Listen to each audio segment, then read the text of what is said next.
Hello, everyone. Welcome back to the Melanin Margin, the weekly chat show where conversations about race are never off the table. We're your hosts, Quaviondre Williams. And Daquon Wilson. So let's get into this week's conversation. What's hot on the table this week?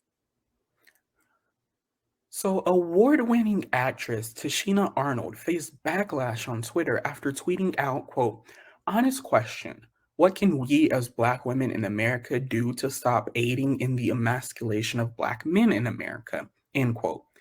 Many Twitter users criticized Arnold's question because of the problematic history that comes with conversations surrounding the emasculation of the Black man. As one user tweeted, quote, "Emasculation of Black men in America is a myth that has become a weird dog whistle phrase y'all use to talk about Black gay men and trans women simply being more visible, as if their mere existence is demeaning or antagonistic to cishet Black men's personhood and identity. It's weird," end quote. Another user agreed, tweeting, quote, "Respectfully, the idea that Black men are being emasculated in America is a talking point to normalize homophobia, transphobia, and misogynoir," end quote. However, there were some who seemed to prove and fall into the supposed problematic undertones of the question, such as one Twitter user who answered Arnold's question, tweeting, quote, "Black women can start by dissociating from the LGBTQIA movement and stop using family court to control men's role in their family," end quote. Arnold responded to the comments, tweeting, quote, "Still reading comments. Woo, two thoughts. One, despite all, I will never be fearful of asking anyone questions. Two, the Black man and woman needs to heal together. We are up against a plethora of odds that are continually stacked against us, but it won't change my love for all of us," end quote. So let's just address the elephant in the room. Andre, is the emasculation of the Black man a real thing to be worried about? um, I think that the idea of the emasculation of the Black man can be traced back to slavery and white supremacy, just about all of the major issues affecting the Black community. Right. um, this this idea specifically, this issue may have stemmed from the many horrific practices that were used in slavery. In the article, Five Horrifying Ways Enslaved Black Men Were Sexually Exploited and Abused by Their White Masters, written by Elizabeth Johnson, she talks about buck breaking. She writes that this form of sexual abuse was very popular in the Caribbean, and it involved slave owners raping a male slave in front of the public to embarrass him and make him feel less of a man. Many enslaved men who had gone through the process of buck breaking killed themselves afterwards or ran away and never returned. And for the slave masters, buck breaking either on ships or on plantations was a way of showing dominance and became very popular when slave rebellions increased. Now, fast forward to the civil rights movement, where Black men were often called boy by white men as a way to demean their newfound position in society. So I can understand why some people would come to the conclusion that this theory exists. However, I think that the original intention of this theory has shifted from bringing to light the horrific ways Black men have been torn down by white male patriarchy to something that is counterproductive to the Black community. The true perpetrator of this so-called emasculation of the Black man was and still is white men. Yet in 2022, the Black community doesn't put the onus where it belongs. Those who still believe in this theory often shift the blame to those in the Black LGBTQIA plus community and Black women, when these same communities have protected and uplifted cis straight Black men in so many different fucking ways.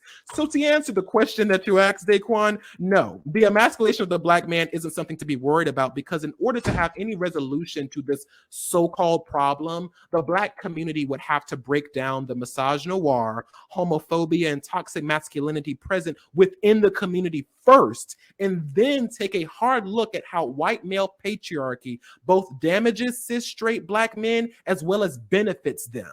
After all that said and done, we'd have to hold those same Black men accountable for having contributed to and it reinforced this idea of their emasculation through their own actions and beliefs. But not enough people are ready for that conversation just yet. But Daquon, I want to pass the question back to you. What are your thoughts on this? Is it something to be worried about? Girl, no. Not at all. Like, I am fully of the mindset that this quote unquote emasculation of the Black man is a myth. Because at the core of it, it does have historical ties, like you said, in slavery and buck breaking, or even during a lot of periods during, say, slavery and Jim Crow, where Black men literally had their manhood cut off and emasculated before they got lynched, and people held it as prizes or certain like memorabilia for lynchings. So historically, there has been emasculation of Black men, but that's literal physical emasculation. Whatever people are talking about now is definitely a dog whistle for homophobia, transphobia, and misogynoir, because so many people see all of these other performances of gender and sexuality as a threat to their manhood. And if you think queer people are emasculating Black men in our community, then that says more about you and how you deal with masculinity than anybody else around you. Because what that says is you're not securing your own masculinity. You see other people being able to exemplify their masculinity, quote unquote, while also balancing it with femininity and not having an internal conflict about it. And you realize you can't do that. You realize that you have to deal with all of this toxic masculinity that's inside of you, and you just perpetuate these systems. And so it says more about you and what you do in your definition of manhood than anybody else. Because, like Andre said before, if anything, there are so many other people we should be worried about outside of the community that are doing different harms to our community than tearing each other down, tearing down people who are not only marginalized, but double and triple or quadruple marginalized for all of their different identities and how they intersect. So when I hear somebody that's like, oh, Black women need to stop to disassociate from queer people or stop bringing their, family issues to court, it's like, why? If your family issues are so bad that it needs to be to a judge to be litigated or whatever, that says more about you.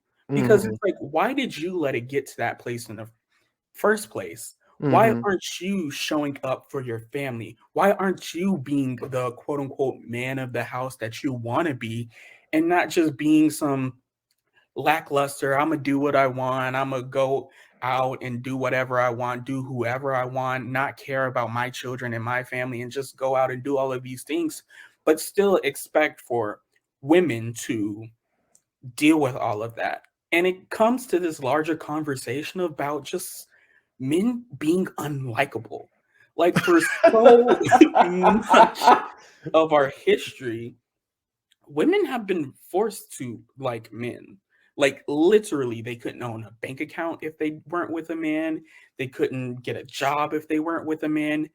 They were forced in history to partner themselves with a man if they wanted any semblance of a life. But now women have that independence to have a job, have a bank account, have a life outside of being somebody's wife. And people are now realizing, oh, I can't just force women to like me. I actually have to have a personality. I have to be likable. And like, y'all are not. So y'all need to deal with that. Y'all need to get a personality, get some hobbies, work on yourself before you come in from anybody else. Exactly. And also, there is this narrative that it's somehow Black women's responsibility to be there for and deal with Black men's issues. And I'm not here for it. Not at all. It is not the responsibility of black women to be there for black men. The dream would be for black men and women to have a symbiotic relationship of protection, like black women protecting and defending black men and black men protecting and defending black women. But that just isn't the case. Too many black men demean and disrespect black women. And it's not enough good black men that hold the bad ones accountable for their disrespect. Countless black men have flooded TikTok, the rap game, and so many other arenas with nothing but hate and vitriol against black women. They call black women aggressive, masculine, too independent, too strong, too dark, and not real because they wear makeup or have weave in. Anytime a black woman breathes, you can count on the fact that there is a black man somewhere who has to make sure that they know just how undesirable he finds them because of the same fucking features that he possesses. Anytime a black woman moves, you can count on a black man somewhere telling her that he would never date her. Some black men have literally built entire platforms around telling the world just how much they hate black men, black women, with hundreds of thousands of black men co-signing that ideology. And you know what? Black women are fucking tired. Period. They are tired of protecting black men who wouldn't lift a finger to save or protect them. They are tired of having to defend their beauty, their femininity, their independence against black men who want black women to serve them rather than be in a loving partnership with them. Black women are tired of having to be criticized for being so strong, but with no one calling out the conditions that made them have to be strong in the first place. Black women have not been protected and defended by black men as a whole in a long time. So if black women choose to deal with and aid black men, then that's their choice out of the kindness of their hearts. But if they choose not to, then they are well within their right not to do so. A change needs to come in the black community, and it starts with black men respecting, protecting, and defending black women. And until that happens, black women don't owe you a motherfucking thing. Period. Because as you said before, when it comes to black women, black men don't be supporting black women. And it's like, yes, ideally we can all come together and we can have a community that's has these really tight bonds and we show up for each other and we fight the fight together. However, black men don't be supporting black women like black women be supporting black men. And it creates this hypocrisy. And it's honestly tiring to a lot of black women because even if we look through history, yes, black men have been the faces of things like the civil rights movement or the Black Power movement. But so many of those black men who were figureheads had a black woman behind them. So many black women were on the ground during the civil rights movement and Black Power movements, doing so many different things to make it possible. It wouldn't have been possible without these black women. So if you have literally decades of black women doing the do, fighting the fights, and black men still not respecting them, that is a slap in the face to them. And so when I hear these things that black women need to aid in whatever problems men are dealing with, it's like the problems in black men can really only be solved by black men, because point on point, black men are only going to listen to other black men because they don't have that same respect for black women. So it takes strong leaders in the black male community to stand up, to be and use their male privilege to create a community where we respect everyone, that black men are respecting black women and black trans women and black LGBTQIA folks, that everybody is respected by the black man. And then maybe we can have that, solidarity between all black people. But until then, people are not going to show up for somebody that's just going to beat their backs. Motherfucking period.